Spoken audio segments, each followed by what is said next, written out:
Hello everyone, जय शिवराय. तर आज आपण बनवणार आहोत गाजराचा हलवा. थोडंसं स्पेशल गाजराचा हलवा आपण बनवूया आज. तर या ठिकाणी मी 3 गाजरं घेतली आहेत. आमच्या दोघांपुरताच बनवण्याचा असल्यामुळं 3 गाजरं घेतली आहेत आणि ते आता खिसूयात. सो खिसून साल काढून खिसून घ्यायचे आहे. तर इथं खिसून झालेले आहेत. तर तुम्ही बघू शकता की तुमच्याकडे जी पण खिसणी असतील त्या खिसणी तुम्ही खिसू शकता. मोठं बारीक असलं तरी हलव्यामध्ये छान प्रकारे नंतर भाजून व्यवस्थित होऊन जातं. तर या ठिकाणी मी थोडंसं तूप घेतलं आहे आणि तुपामध्ये आपण आता ह्याच्यामध्ये थोडंसं तुमच्याकडं जे पण ड्रायफ्रुट्स असतील ते तुम्ही भाजून घ्यायचे आहेत. मी तर बदाम अवेलेबल होते तर बदाम घेतले आहेत आणि 5 ते 6 बदाम थोडेसे कापून घेतलेले होते आणि ते पहिल्यांदा ह्याच्यामध्ये तुम्ही थोडंसं फ्राय करून घ्यायचे आहेत. थोड्या वेळेस फ्राय करून घेतल्यानंतर मग जे तुम्ही खिसलेलं गाजर आहेत ना, गाजर त्याच्यामध्ये टाकू शकता. तर मी त्यानंतर गाजर टाकलेलं आहे खिसलेलं आणि आता ते जे तूप राहिलेलं हो ना, त्या तुपात छान प्रकारे भाजणार आहे.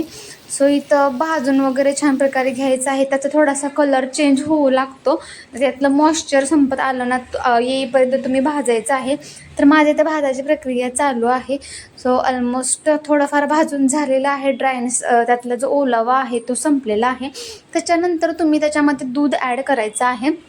तर आता मी या ठिकाणी त्याच्यामध्ये दूध टाकत आहेत. त्याच्यामध्ये जर शाई असेल तरी पण टाकलं तरी पण छान होतं.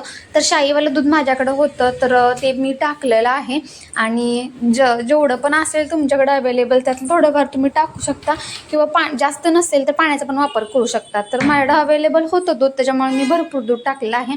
जास्त दूध टाकल्यामुळे ते छान शिजतं आणि टेस्ट पण त्याच्यामध्ये छान उतरते. सो याच्यामध्ये टाकल्यामुळे थोड्या वेळानंतर जेवढं पण थोडं थोडं आटू लागतं त्यामुळे तुम्ही अधूनमधून थोडं ते स्टर करायचं आहे.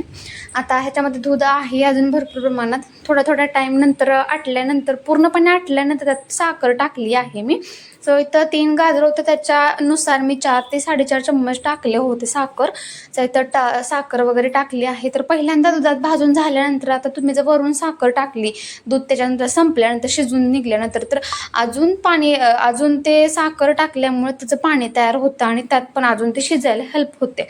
तर दूध ऑलमोस्ट संपलं होतं त्यानंतर मी साखर टाकली आणि साखर टाकल्यानंतर पण तुम्ही बघू शकता की त्याला एवढं पाणी सुटलेलं आहे. मला वाटलं की अजून थोडीशी साखर टाकावी त्याच्यामुळे मी अजून थोडीशी साखर ॲड केली आणि ते साखर ॲड केल्यानंतर थोडंसं त्याला अजून ढवळून त्याच्यावरती नंतर झाकून ठेवलं होतं. तुम्ही बघू शकता थोड्या वेळानंतर ते असं झालं होतं.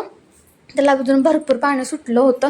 तर शिजायला थोडं अजून 10 मिनटं लागू शकतात. त्याच्यामुळे तुम्ही त्याच्यावरती झाकण वगैरे लावून ठेवू शकता. तर मी झाकण वगैरे लावून ठेवलं होतं. थोड्या वेळानंतर पाणी आटत आलं. त्यातलं जे साखरेचं पाणी तयार झालेलं होतं ते आटत आल्यानंतर मी त्याच्यामध्ये जे फ्राय केलेले ड्रायफ्रुट्स होते ते टाकले होते आणि आता हे ते गाजराचा हलवा रेडी आहे. तुम्ही बघू शकता कसा झाला आहे कमेंट बॉक्समध्ये नक्की